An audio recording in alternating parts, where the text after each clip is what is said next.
सर्वप्रथम मैं मीडिया के सारे लोगों का धन्यवाद करता हूं।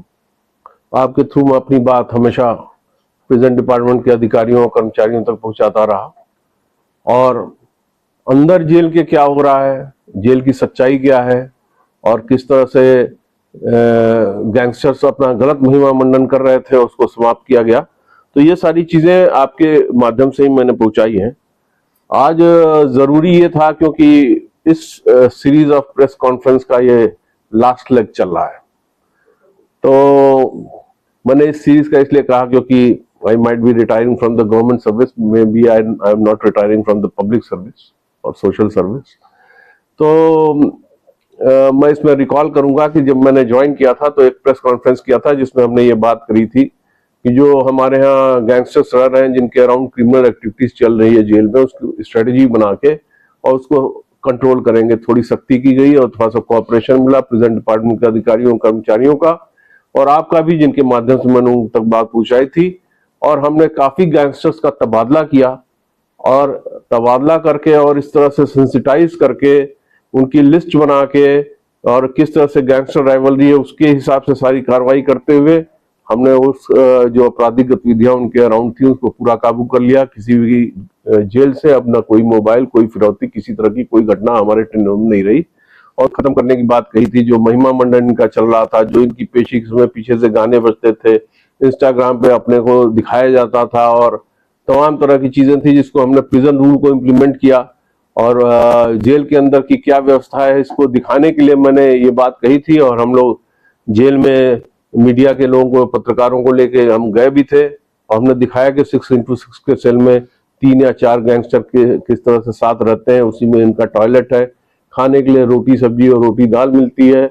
और आपने पीछे देखा होगा कि हरियाणा पुलिस भी लगातार एक्शन मोड में रही, तो इनको कभी गोली लगती थी, कभी कुछ लगता था और ये अंदर हॉस्पिटल में मिलते थे और इनकी काफी दयनीय स्थिति होती थी। इनकी चेहरे से दयनीयता टपकती रहती थी और साथ में इनको सैनिटेशन, मेंटेनेंस और क्लीनलीनेस का भी काम करना पड़ता था जो इनको अलॉट होता था। तो धीरे धीरे लोगों ने, युवाओं ने इस बात को समझा कि इसका महिमा मंडन इनका गलत हो रहा है और इनका महिमा मंडन खत्म करने का ये फायदा हुआ कि आपने देखा होगा कि जो सोशल मीडिया पे जो एम्प्लॉयमेंट चल रहा था, युवाओं को बहका के उनसे गलत काम कराने के लिए उकसाया जाता था, वो एकदम से बंद हो गया।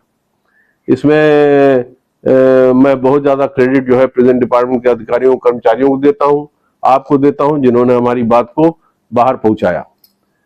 जब हमने जेल का आपके साथ निरीक्षण किया था तब आपने देखा होगा कि वहां पे तमाम तरह की चीजें भी बन रही थी, वेलफेयर की चीजें भी बन रही थी और बेकरी का सामान बन रहा था, वुड क्राफ्ट का था और प्रिंटिंग प्रेस भी था, जो कि कैदियों द्वारा ही मैनेज किया जा रहा था, प्रिजन इनमेट्स द्वारा ही किया जा रहा था। सारे चीजों के रेट्स बड़े कॉम्पिटिटिव थे और क्वालिटी भी बहुत हाई थी। और उसमें भी ऐतिहासिक कार्य ये हुआ कि चीफ जस्टिस ऑफ इंडिया ने 6 दिसंबर को उसका उद्घाटन किया और सारे वरिष्ठ जजेस वहां पे उपस्थित थे और उसकी काफी सराहना की गई कि रिहेबिलिटेशन का ये जो प्रोग्राम है, ये वर्ल्ड के जो फर्स्ट क्लास के, जो मोस्ट डेवलप्ड नेशन माने जाते हैं, उनके कैटेगरी का हमारे पास ये रिहेबिलिटेशन प्रोग्राम चालू किया गया। इसके आगे फिर मैंने जो बात रखी थी वो रखी थी कि किस तरह से फॉर्मल एजुकेशन को बढ़ावा दिया जाए। उसमें NOIS और अपना इग्नोयू का वो रखा गया था, जिसमें 10th और 12th का जो है NIOS से मिलता है और इग्नोयू की तरफ से BA और MA की डिग्री मिल रही है। जब हम ये सारे कार्य कर रहे थे तो हमारे मित्रों ने, आपके मीडिया के मित्रों ने ये सजेस्ट किया कि चीजें जो है बड़े हाई क्वालिटी की बन रही हैं और एक आउटलेट जो है वो यहाँ पंचकुला में खोला जाए और वो जनता के लिए खोला जाए, जिसमें जनता अपने मर्जी से उसमें पेमेंट करके वो सामान पा सके, जैसे वो अम्बाला में पा रही है। तो हमने यहाँ रिसेप्शन के बगल में ही एक नया आउटलेट खोल दिया है, जिसमें हरियाणा जेल के जितने भी प्रोडक्ट्स हैं वो सारा इसमें आपको डिटेल मिल जाएगा। इसमें एलोवेरा जेल भी है, वुड क्राफ्ट का सामान है, घड़ियां हैं बहुत अच्छी बनी हुई, लकड़ी के बने हुए बहुत ही अच्छे सामान है टॉप क्लास के। और इसमें ब्रेड है, गार्लिक ब्रेड है, जो जिसकी बड़ी प्रशंसा हो रही थी, और बेकरी के ढेर सारे अन्य सामान है।